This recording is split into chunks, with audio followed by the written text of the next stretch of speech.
Bonjour les amis, aujourd'hui on va voir l'installation d'un serveur base de données SQL Server 2019.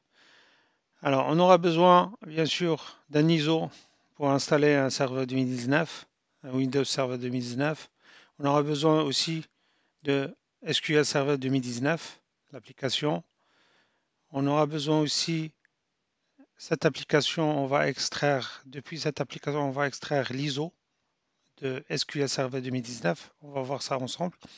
Et on aura besoin aussi d'installer le SQL Server Management Studio pour gérer le serveur SQL et aussi le SQL Server Reporting Service. Ça, c'est pour avoir accès au serveur depuis une interface web. On va directement passer à la création de notre machine 2019, un serveur 2019. On va mettre SQL Server 2019. Voilà, on laisse ici par défaut le stockage. Suivant, génération, franchement, on n'a pas besoin. Souvent, on peut mettre, c'est Hyper-V ça, on peut mettre génération 2, mais je reste sur génération 1. On va mettre 4 Go. On utilise la mémoire dynamique, bien sûr. Suivant, on va le connecter sur un switch que j'ai créé, un switch externe pour avoir accès à Internet. Suivant, là, on va choisir l'emplacement ou bien créer. Ça c'est beaucoup. On va mettre juste 50. Alors, on va mettre 100. Suivant, et là, on va aller chercher l'ISO. Notre ISO, il est sur le bureau. Il est sur le bureau. Bien le téléchargement. Oui, il est là. Ouvrir. Voilà. Suivant et terminé. Voilà, on va paramétrer quand même avant de lancer la machine. Ici, il y a à faire. Point de contrôle, ça sert à rien d'activer standard. Utiliser pas de ouais, point de contrôle. Moi, franchement, pour les tests, ça sert à rien. C'est une installation test. On va désactiver les points de contrôle. Service d'intégration. OK, ici on active. Processeur, on va ajouter un, 2. C'est bon. On fait appliquer, OK, et on démarre notre machine.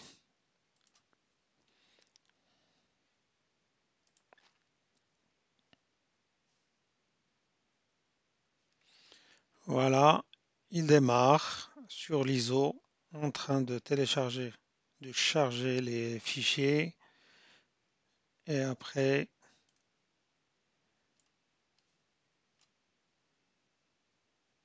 voilà, ici, on reste sur français, bien sûr, installer.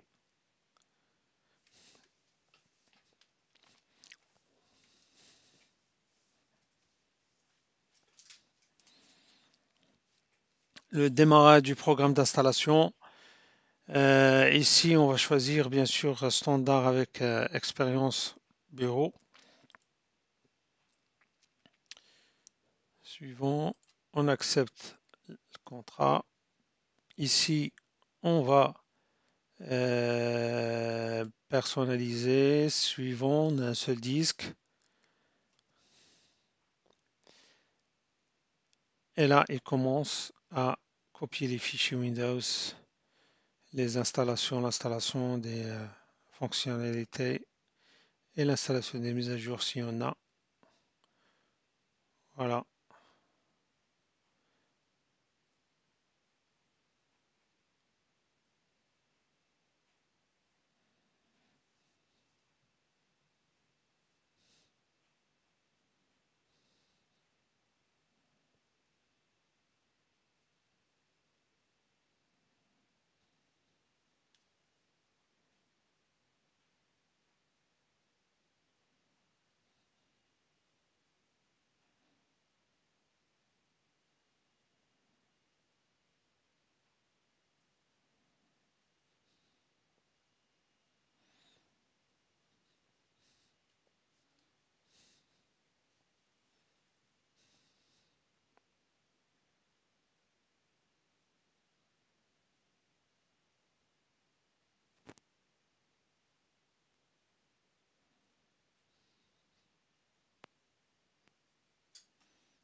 Alors juste à l'occasion, tout ce qu'on a ici, normalement c'est téléchargeable sur le site de Microsoft. Il suffit de mettre SQL Server 2019 sur Google et vous cherchez directement sur le site de Microsoft, bien sûr. Pareil pour SQL Server Reporting Service, il est sur le site de Microsoft. On prend bien sûr la version 2019 qui correspond à, à l'édition du serveur de base de données. Pareil ici, SQL Server Management Studio, on prend, je crois que j'ai pris la version 18. Il y a la dernière version, la 19, et de toute façon ça change rien. Ça c'est l'ISO du serveur Windows 2019, et celui-là c'est l'ISO de SQL Server 2019. On va voir ensemble comment l'extraire depuis cette application. Parce que depuis l'ISO, on va pouvoir installer notre serveur base de données. Si on va ouvrir par exemple juste pour voir ouvrir l'ISO, voilà, qu'est-ce que ça donne? Alors, on va l'ouvrir avec l'explorateur. Voilà. Et du coup, nous, on a besoin de ça, de cette application setup pour pouvoir installer notre serveur.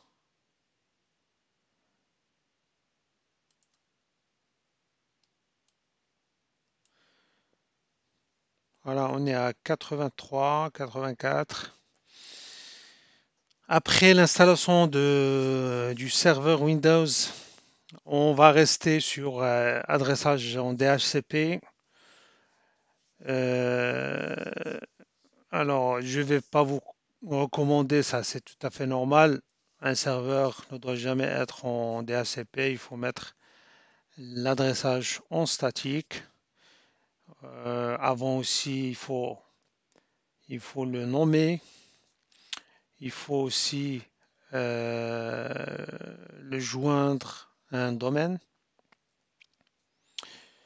Et voilà, après, on procédera de toute façon. Nous, on va essayer de faire vite et on va travailler avec un adressage DHCP. Voilà, l'installation de Windows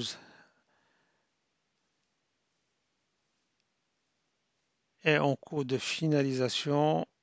Il reste juste quelques mises à jour et le serveur, il va redémarrer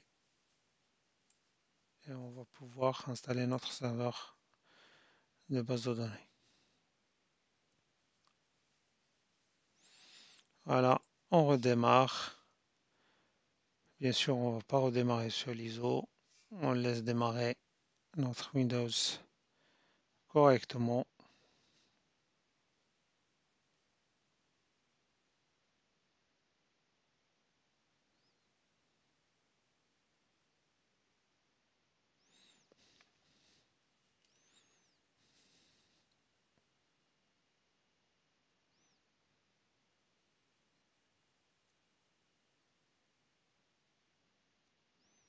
Démarrage des services.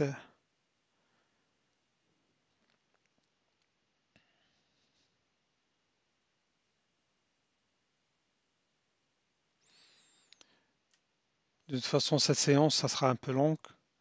Mais bon, je ne sais pas si je vais la répartir en deux séances. On verra ça. La dernière, un dernier redémarrage. Et normalement, c'est bon.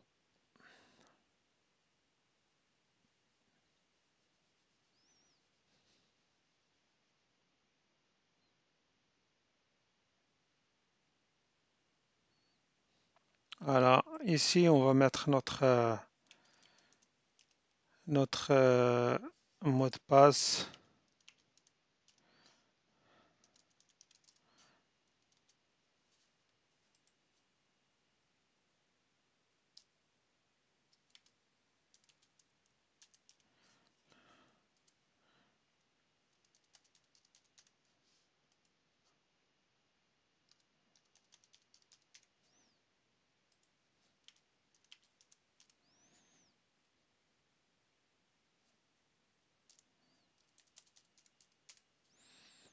Voilà, est terminé.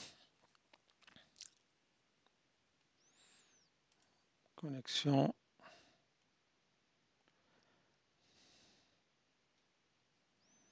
Voilà, on se connecte.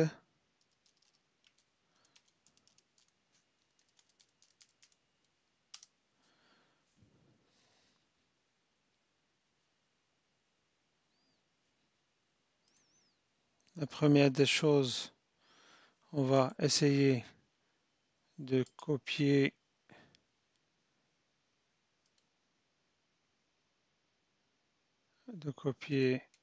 les deux applications. On va faire un dossier pareil, SQL 2019.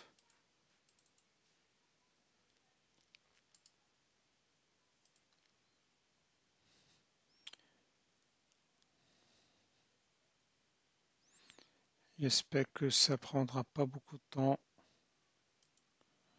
Voilà. Et par la suite, on va copier ces deux applications.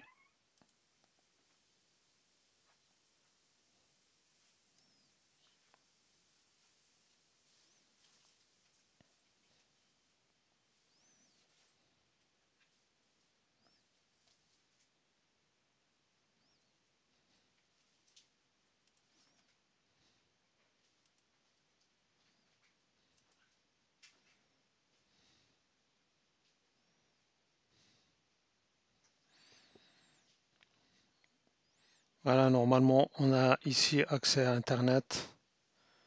Notre gestionnaire de serveur est bien démarré.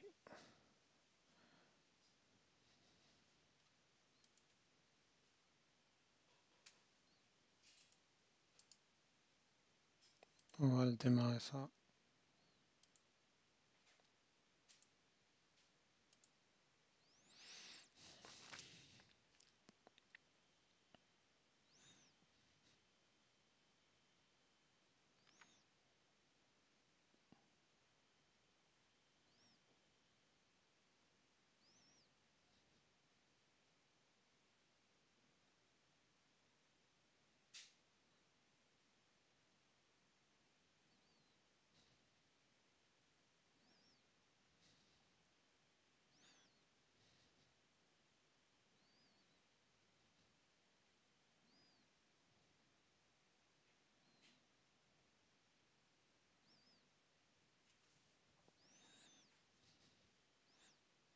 Voilà, on va coller aussi les autres applications.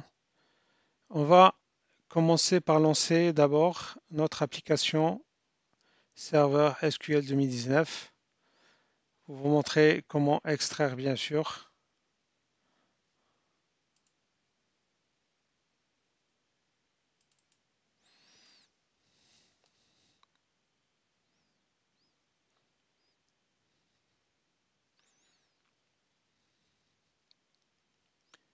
Alors,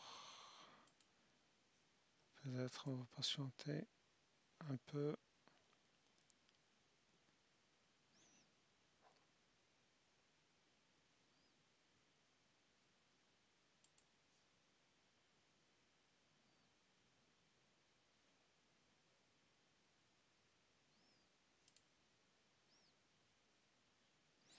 Alors, là, on a copié tout.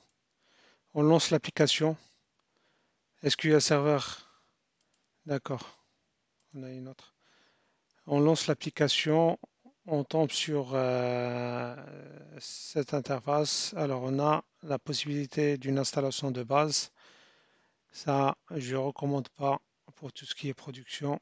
Personnalisé, pareil. Le mieux, c'est de télécharger le média. Voilà, le média ISO. Et on va télécharger, bien sûr, dans le dossier téléchargement. Et après, on télécharge. Quand on fait ça, on va avoir notre ISO, celui-là. On va l'ouvrir et on lance notre application qui va nous, nous mener à installer notre serveur de base de données SQL Server 2019.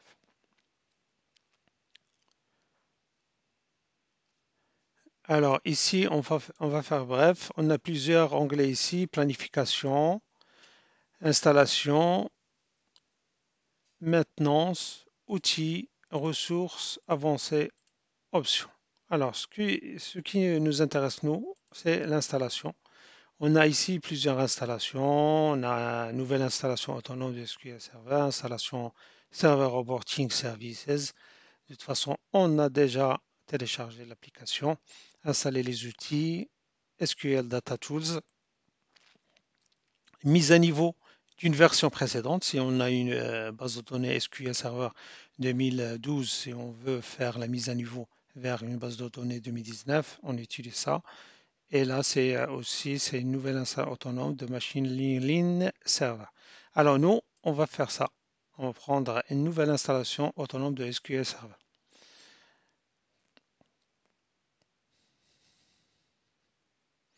Voilà. Si on a la clé, bien sûr, on va la mettre ici. Si on n'a pas la clé, on reste sur l'évaluation. Sachant qu'il y a deux versions SQL Server qui sont gratuites. C'est Développeur et Express. On peut aussi choisir Développeur et installer juste la version Développeur. Sauf que ces deux versions Développeur et Express, ils ne sont pas recommandés pour tout ce qui est environnement production.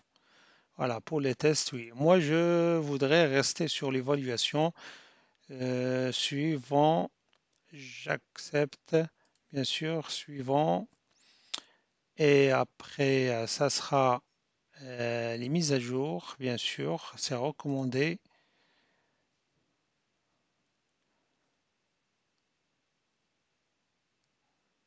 Après, c'est l'installation des fichiers.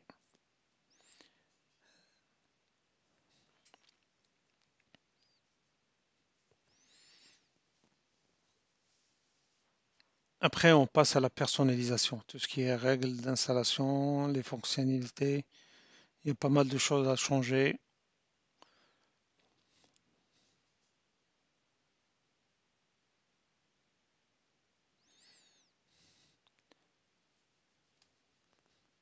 Il démarre, il redémarre plutôt.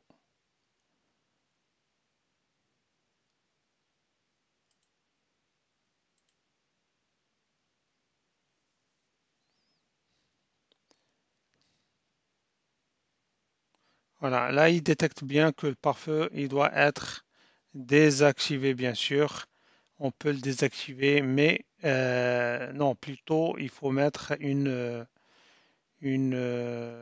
condition sur alors, on va montrer ça ensemble. Voilà, on voit bien que le pare-feu, il est bien actif. Vaut mieux de ne pas le désactiver, mais par contre, il faut autoriser des applications via le pare-feu. Voilà. De toute façon, ça c'est pour la communication avec l'extérieur. Nous, on va continuer notre installation. Là, il nous propose plusieurs fonctionnalités. Pour moi, je prends juste le serveur de moteur de base de données et la réplication SQL Server. Voilà, on peut ajouter les autres, mais ça dépend. Si on a par exemple une édition Enterprise, ou bien on veut faire de la disponibilité aussi, tout ce qui est scale out aussi, peut-être on pourra installer les autres. Moi, je vais faire une installation standard, du coup je prends juste ces deux-là. Alors pour les binaires, bien sûr, il ne faut pas oublier, il faut les déplacer vers un disque local D au lieu de C. Voilà, c'est question de sécurité. Voilà. Au cas où il y a un problème sur le serveur, on peut toujours monter notre serveur.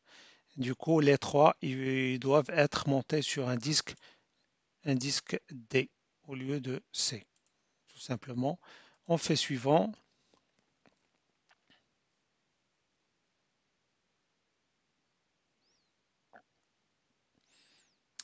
Ici, il nous propose une instance, le nom de l'instance par défaut.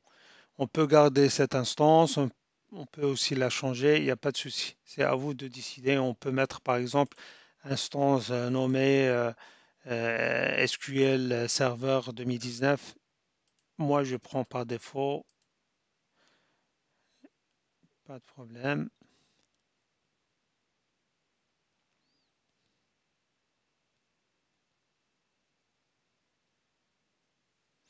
Alors ici, c'est pour la configuration des comptes. La configuration, alors je reviens juste pour voir. Non, on n'a rien oublié. Ok. On a dit l'étape suivante, ça sera la configuration des comptes. Et du coup, alors on commence d'abord par mettre l'agent tout en automatique. Bien sûr, ça ne sert à rien de les laisser désactivés. Ici, on a des comptes par défaut du système.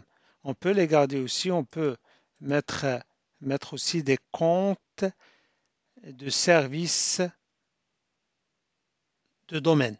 Voilà, on crée un compte service de domaine et on peut le mettre ici à la place de.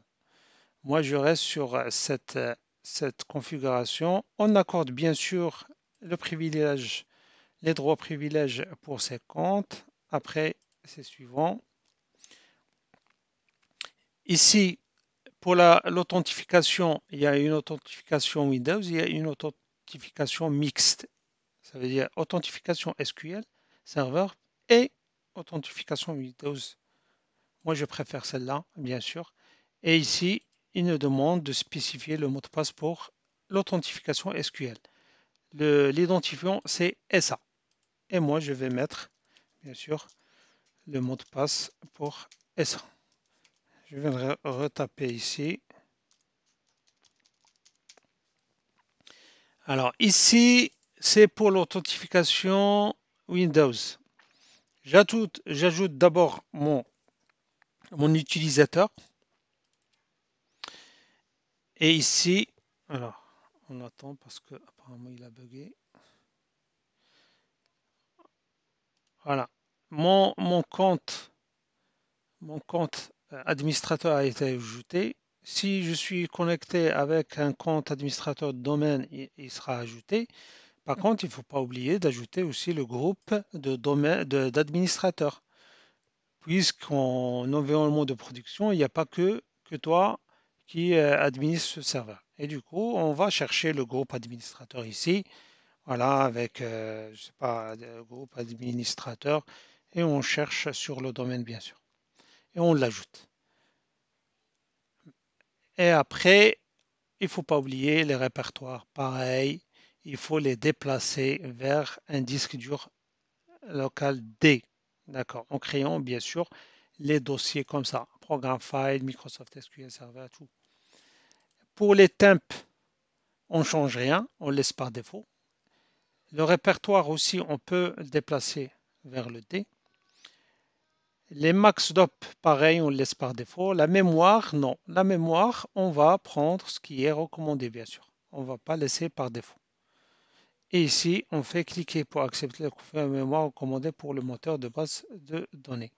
Pour file stream, on ne change rien. On fait suivant. Et après, bien sûr, ici, on a le lien pour un fichier de configuration. On peut aussi le conserver, ce fichier, pour effectuer une automatisation de l'installation d'un autre serveur de base de données. Et après, c'est suivant. Et notre serveur, il commence à s'installer. Alors, en attendant, nous, on va essayer de procéder à l'installation de notre SQL Server Management Studio. Ça, c'est pour gérer, superviser notre serveur. Peut-être il va nous demander de redémarrer. On va voir. Non. On fait installer. Alors, cette application, pas besoin de déplacer le.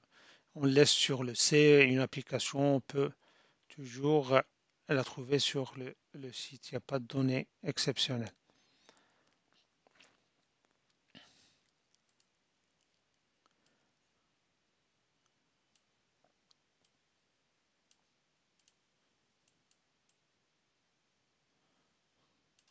Voilà, on a les deux installations. Normalement, il faut qu'on attende d'abord la finalisation du serveur avant de démarrer le Microsoft SQL Server Management Studio.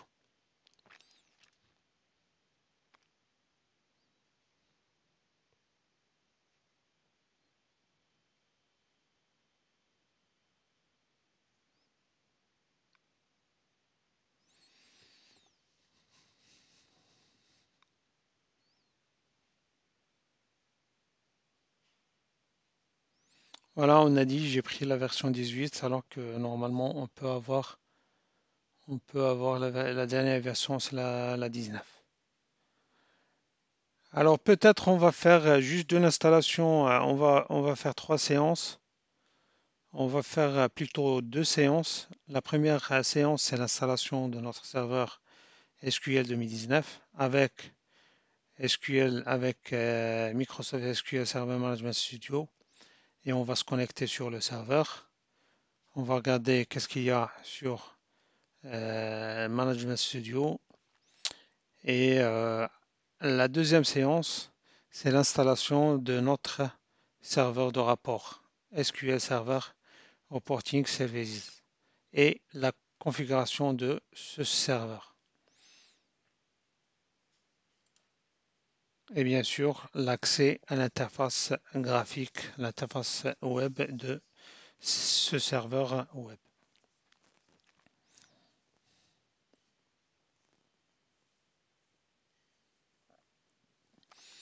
Et dans une autre séance, on va essayer de voir aussi tout ce qui est migration des bases de données d'un serveur SQL Server, par exemple un 2008 ou un 2012 vers un 2019. Il y a plusieurs solutions avec des applications Microsoft. Il y a des applications aussi euh, sociétaires. C'est comme la version de notre de la société Vim aussi. Ben, on a aussi l'application backup.exe pour faire la migration des bases de données. Mais franchement, moi je ne recommande pas ces outils. Moi je fais la migration à la main en créant les bases, bien sûr en respectant surtout si on a une ancienne base de données 2000, par exemple une 2008, il faut absolument qu'on fait attention aux étapes de l'importation de la base de données. Alors là, on voit bien que notre serveur Management Studio est bien installé. Échec de l'installation. Blocage en raison d'une autre. Ah, c'est tout à fait normal. Ok. On va attendre l'installation de notre serveur, base de données.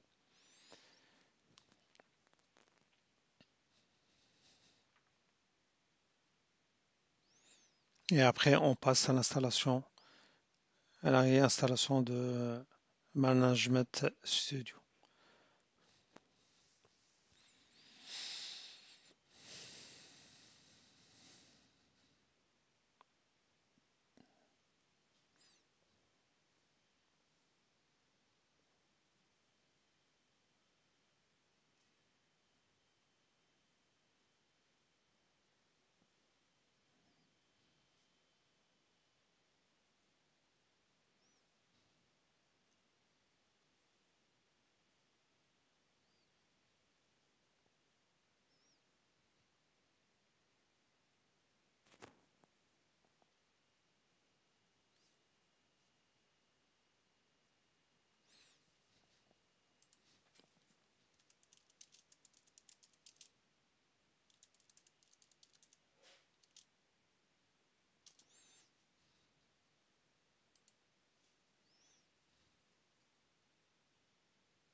Voilà, notre serveur, il a fini.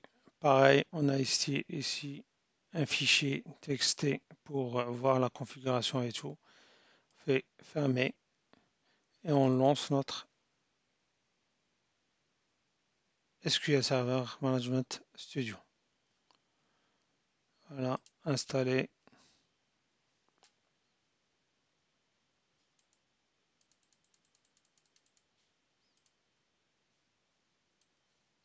Alors, juste une information, juste pour voir comment c'est organisé tout ce qui est serveur Windows avec le système avec les bases de données. On voit bien ici, on commence par 2012, et du coup le 2008 R2, il n'est plus pris en charge par Microsoft. Voilà. Et du coup, par exemple, SQL, la version SQL Server 2008, elle n'est pas compatible avec un serveur Windows 2021, avec Windows 10, avec 11, avec le 2019. Par contre, c'est à partir de Windows 8. Sachant que voilà, un serveur de base de données, on peut l'installer sur soit un serveur, soit sur un poste de travail, un Windows 10 ou un Windows 11. Voilà. Alors, je regarde. D'accord. On est maintenant à la version SQL Server 2019 et au niveau serveur Windows, on est en 2022. Bien sûr que le 2019, il est compatible avec à partir de 2016, à partir de serveur Windows 2016. Voilà. Il faut penser, les gens qui ont tout ce qui est serveur 2012, il faut penser à mettre à jour les serveurs, pareil pour les bases de données. Le 2012 R2, je crois, ils ont étendu la vie de cette édition jusqu'à 2023, octobre, je crois, jusqu'à 2023. Du coup, il faut penser à mettre à jour les serveurs ainsi que les serveurs, bien sûr, base de données. Voilà, on est en train de finir notre installation de SQL Server Management Studio. Du coup, cette séance, on a fait juste l'installation d'un serveur Windows 2019 sous Hyper-V et aussi l'installation d'un serveur SQL base de données 2019 ainsi que l'installation de notre SQL Server Management Studio. Voilà. C'est une application pour gérer notre serveur. Pour créer aussi des bases, créer des tables en mode graphique ou bien aussi en mode langage MySQL. Voilà, c'est presque fini. Là, il va nous demander de redémarrer la machine, ce qui est tout à fait normal. Voilà, on redémarre bien sûr.